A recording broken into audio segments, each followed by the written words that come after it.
Good afternoon and welcome everyone to Women's Health Grampians' second webinar in our COVID-19 Conversations series. I'm Marianne Hendren, the CEO at Women's Health Grampians, and I'm joined today by Dr. Jess Cadwallader and Mandy Noble to discuss the topic of family violence in the COVID-19 pandemic.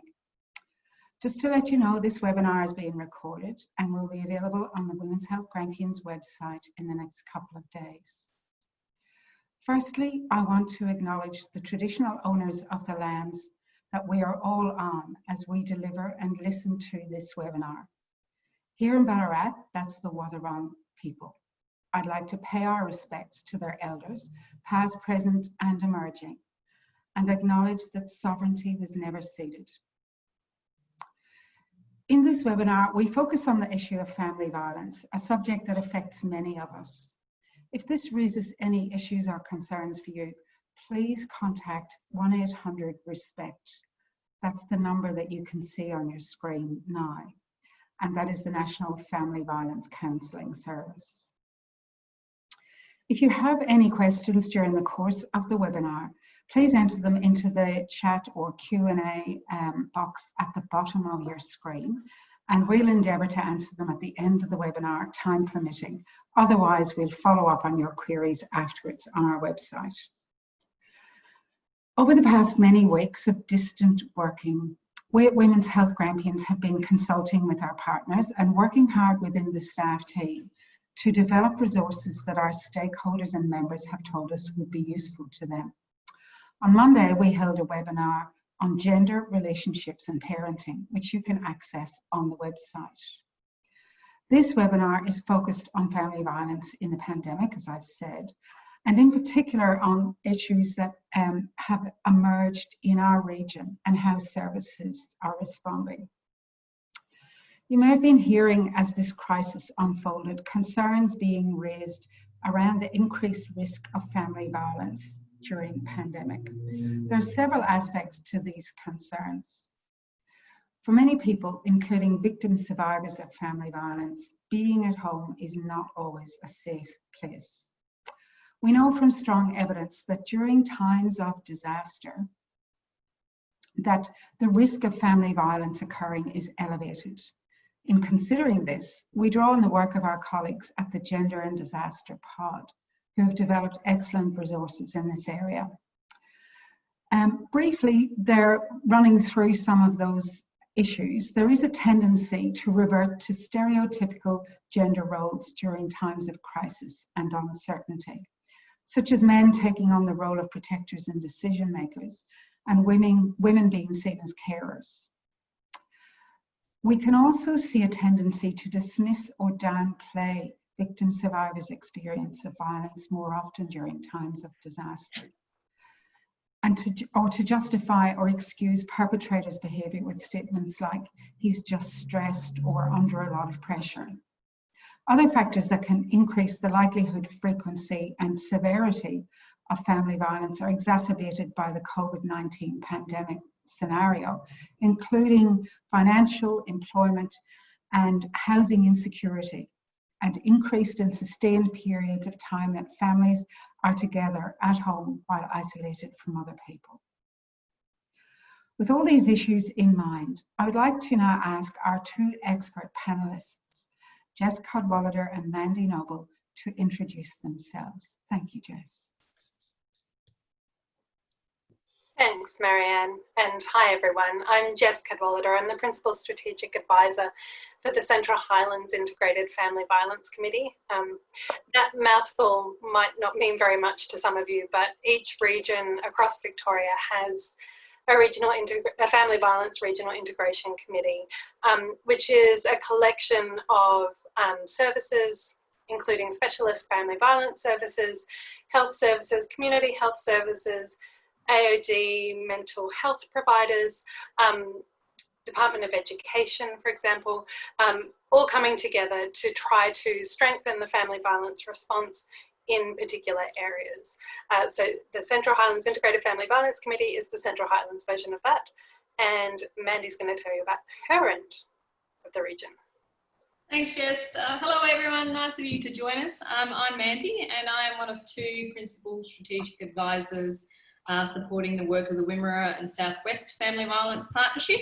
My role works with agencies and community up here in the Wimmera, and we cover the local government areas of Horsham Rural City, Yarriambiack, West Wimmera, Hindmarsh, Northern Grampian Shire, and Horsham Rural City Council. So yeah, we're really looking forward to this chat today. Great, thank you, Mandy. I'm wondering if you could tell us now how things have adapted in terms of service delivery in the Wimmera and in the Central Highlands in a second, Jess. In terms of you know, partnerships and your role, and perhaps how that has become more sharpened and focused on the issues to hand. No worries, Marianne. I'm happy to start. Look, I think, firstly, I think what we'd all really like to do is to acknowledge the enormous amount of work that agencies and staff have undertaken to make sure that, you know, response to family violence still happens across our catchment. It's been an amazing 8 weeks or so, I think, for everyone, and there's been a lot of work to go in to make sure that that victim survivors are safe. So first and foremost, I think, you know, we'd all agree that that's a really important point to acknowledge. In terms of what we see on the ground, the response has been pretty similar across Central Highlands and in the Wimmera. Agencies adapted their model of service delivery really quickly, and for the most part moved their service delivery off-site. So what we saw was that with face-to-face client work, that moved to telephone and using things like FaceTime and other similar platforms. There was some face-to-face, and there still is some face-to-face happening where agencies and staff deem the risk too high and with more vulnerable clients. So there was, with the necessary precautions, that's still happening. Vic Police, they're certainly still providing the same level of service as they were pre-pandemic time. But probably one of the big changes we've seen is a lot of the group work obviously has had to stop for now. That doesn't mean service delivery in itself is stopping. We still have programs like the Men's Behaviour Change Program still operating, but differently. So they're making contact weekly with their people in those groups to just make sure that they can still check in and provide the necessary support there. Probably from what we're starting to see some quite innovative ways of working with other groups happen too. Some have moved to working on creating Facebook pages, so there's still that connect across and with community and with services. And certainly the work of the Regional Integration Committees, what we've been doing through this time is really providing a platform for agencies and staff to come together on a regular basis so that they can communicate and share how services are adapting or changing and share conversations and stories. Great, thanks, Mandy. Jess, are there particular trends that you're observing in the Central Highlands region? Yeah, and I think it's important to kind of think about the COVID response as just exacerbating, excuse me, some of the existing exercise of power and control in family violence situations. So hopefully on your screen right now, you can see the power and control wheel, which is a key part of the Duluth model, which is central to family violence service delivery. It's been adapted, you're seeing the adaptation, by the Northern Integrated Family Violence Service as part of their webinar, Family Violence in the Pandemic, which will be in the list of resources that we send out to you after the webinar. But what you can see here is that, you know, there's higher unemployment. So a well-recognised risk factor for family violence is unemployment, not so much because of anything particular to do with jobs, but because it increases opportunity for family violence to be exercised. We're seeing perpetrators using restrictions as a mechanism for control, so refusing to let people out of the house, further isolating them, increasing coercion and threats and intimidation of victim survivors. And we're seeing some increased monitoring of communications like email, phone and messaging. And I think it's also important to note that older people and people with disability might be at increased risk during this time, as their usual sources of support and the presence of services in their lives might be reduced, and they may be more dependent on familial relationships as a result, which can just increase the opportunity for family violence in that space. But Mandy, did you want to talk a bit about the service system and what we're seeing as trends there? Yes, sure. Look, certainly from what we're hearing from our agencies in the early days and initially was that it is quiet. There weren't a lot of referrals coming in. So there was a sense that it's quiet. That doesn't necessarily mean that family violence isn't present. What we know, and building on what Jess just said with that power and control wheel, is that what we know is that with those protective factors like school and employment and your ability to go out and connect with community, with a lot of those usual traditional methods restricted during the pandemic, what we know is that a lot of victim survivors are probably self-managing their risk. So that's the general sense, and certainly what the feedback we're getting is probably what is happening right now. And as restrictions ease, I'm sure we'll see a change in that pattern. Vic Police, who are a critical player in responding to family violence, the referrals that come in from them are called L17s. Early on, they were quite, there weren't a lot of referrals. That is starting to change. We are starting to see that change, and certainly in the Central Highlands, there's been an increase of families who haven't had previously had any contact with the police before. So that's something that I think is worth keeping an eye on. In many ways, the pandemic is potentially, it's almost mimicking a school holiday sort of feel. So again, just reiterating the power and control wheel and what we know that happens during emergencies and during this time is that it probably does mean there is a lot of self-management out there. So as these restrictions do change, I'm sure that, and when there are opportunities for people to reach out for support, I think that's what we will probably see. Yeah, and I think it's important to note that there's an increased complexity in cases which have made it through to specialist family violence services. We're seeing anxiety increased, alcohol and other drug misuse increasing. Stress is obviously on the increase in a pandemic context. And new or amended service delivery and pathways are also increasing the complexity of cases that specialist services are navigating. It's important to recognise that the pandemic and our response to it are limiting people reaching out because they're scared it will increase risk. And that doesn't mean, in other words, that risk is reduced. It's probably increased, but we're not necessarily seeing all of those cases hit the service system. We're also seeing some changes in the kind of times that people are delivering services.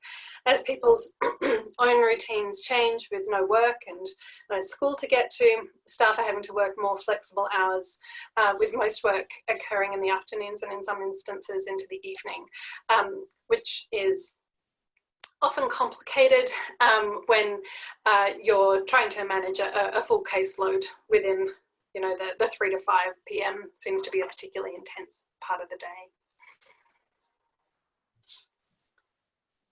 Thanks, Jess. Mandy, I'm wondering, Jess touched a little bit there on some of the challenges.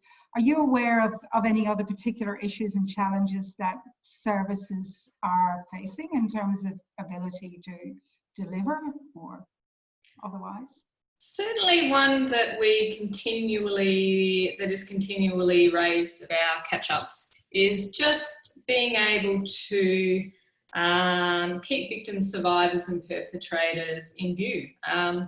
With a lot of those, with us all in lockdown, and a lot of those groups and those, you know, no one going to school or daycare or attending community groups or visiting family or friends, it's really hard, I think, for services to make sure children and victim survivors are safe and provide a level of service safely. So We were told a very good example yesterday in a meeting from one of the agencies up in Wimmera, Goolum, who have a really good, well-attended program for kids called Cookers, and they would get 30 to 50 kids along to that. And that was a great opportunity just to check in.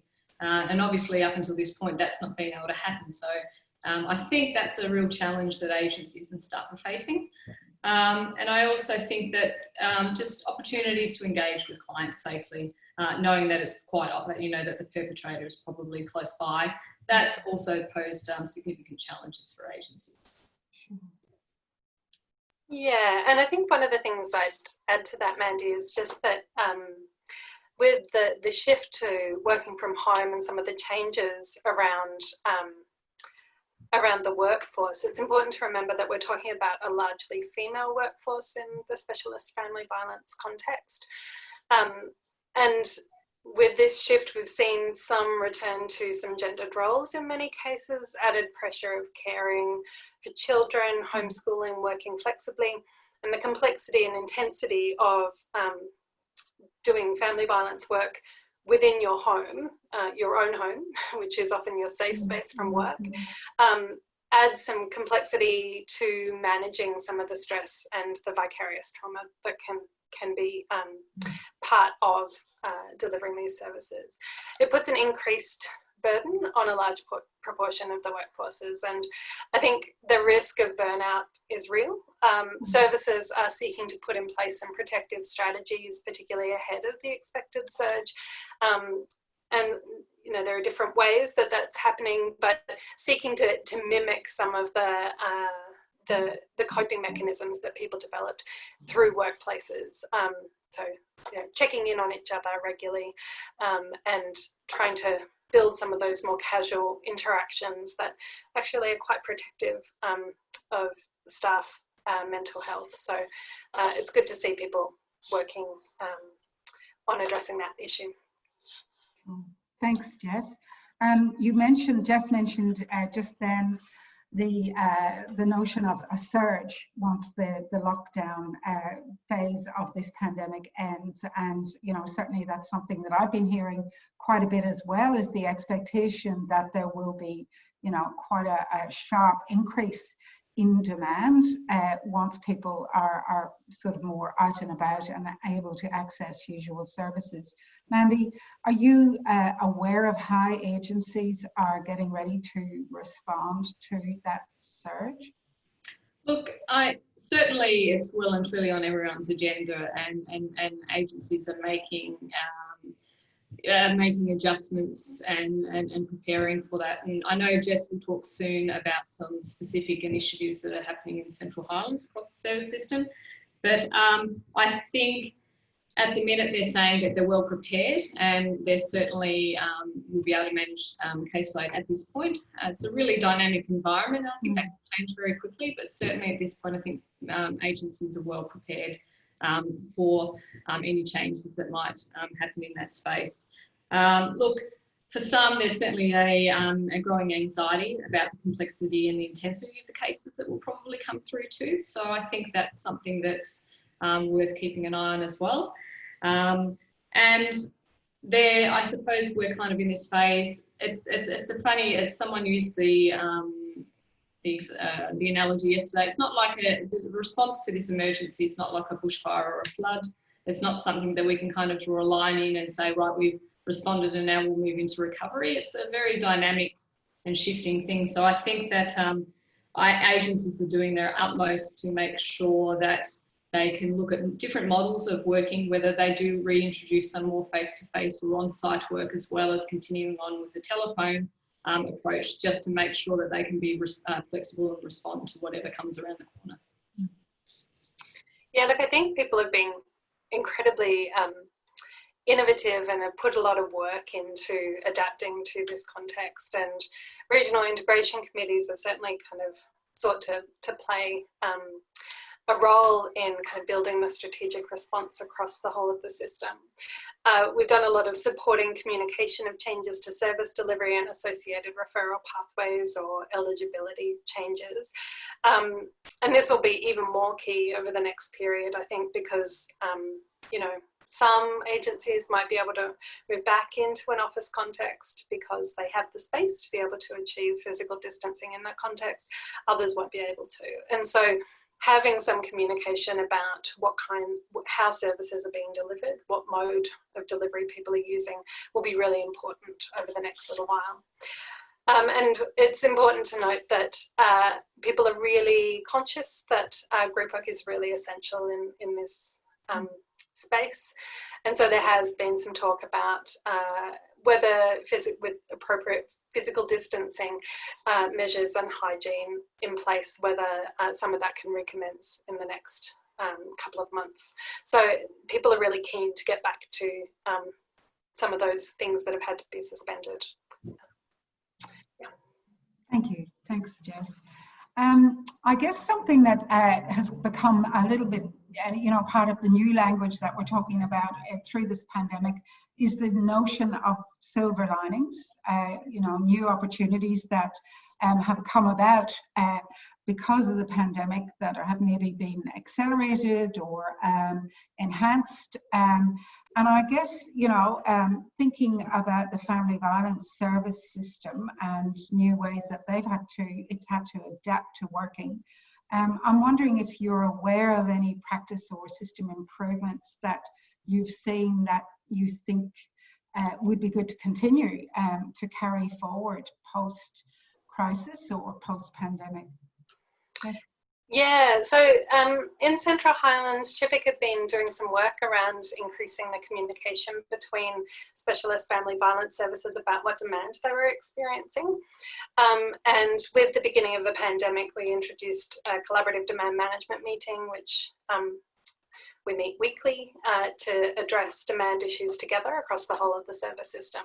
And it's also provided a context for engaging with allied sectors like health services, courts, Big Pole, Department of Education and so on to facilitate quick and meaningful referrals and resolution of any kind of problems that have come up through the pandemic period.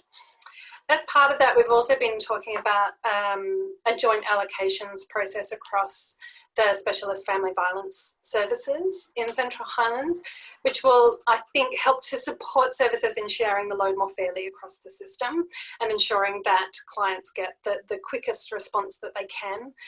So, for example, if someone is at very high demand and struggling to respond to new cases in a timely fashion, then some of those cases, that caseload might actually wind up at a different agency that might have more space at that particular moment in time. It allows some transparency about who's at high demand and who's at low. And all of that is really about making sure that people get a timely response. So I think that will help. I really hope it will. And people have been amazing in kind of engaging in this process in the middle of a pandemic. It's quite some commitment, I have to say. Andy, anything you'd like to add to that? Yeah, look, I do. I do think that certainly technology has, in many instances, been our friend under these circumstances. Certainly, what I've noticed is that we cover, we cover some pretty rural and remote parts of the countryside up here, and our meetings can be up to 2 hours away. I think the move towards that service level system integration and the capacity to actually meet online via Zoom or Teams has meant that we have seen some faces that we probably wouldn't have been able to, purely because, it's just too far for some people to travel to get to those meetings, or they come from really small agencies. So what I've really enjoyed seeing during this is just that greater participation and that equal participation right across the service system, and that enables us to really understand, I think, and get the full picture of what's actually happening out there. So I think that's been a real positive. I do think too that, we're now exploring opportunities to do training online. And again, I think that often, and I think that will be to our advantage. I think that will really help us and help agencies make sure that staff can get to that training, you know, that once would have been in Melbourne. So I think there's some real opportunities and silver linings, like you say, that we will hopefully be able to continue on with post-pandemic. So, you know, it's been great. Great. Thank you. Look, you're pretty amazing women. We have finished that part of this webinar exactly on time. And we had hoped to have a couple of minutes at the end for any questions. So well done to you both. And we do have a few questions up here. I have a feeling that one or two of them may have been answered after they were posted. But anyway, I will go ahead and put perhaps two of those to you, and I might ask Mandy if you would respond to this one, please, in just a fairly brief way.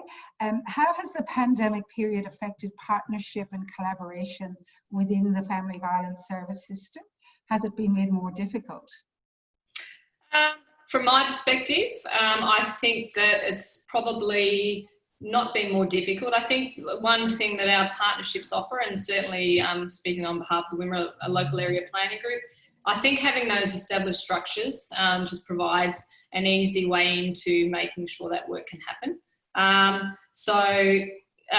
From my perspective, it's been being able to provide that communication and being able to help with that collaboration wherever we can has been an important role that we've played, and hopefully that we can continue to play so that we can actually have that systems overview.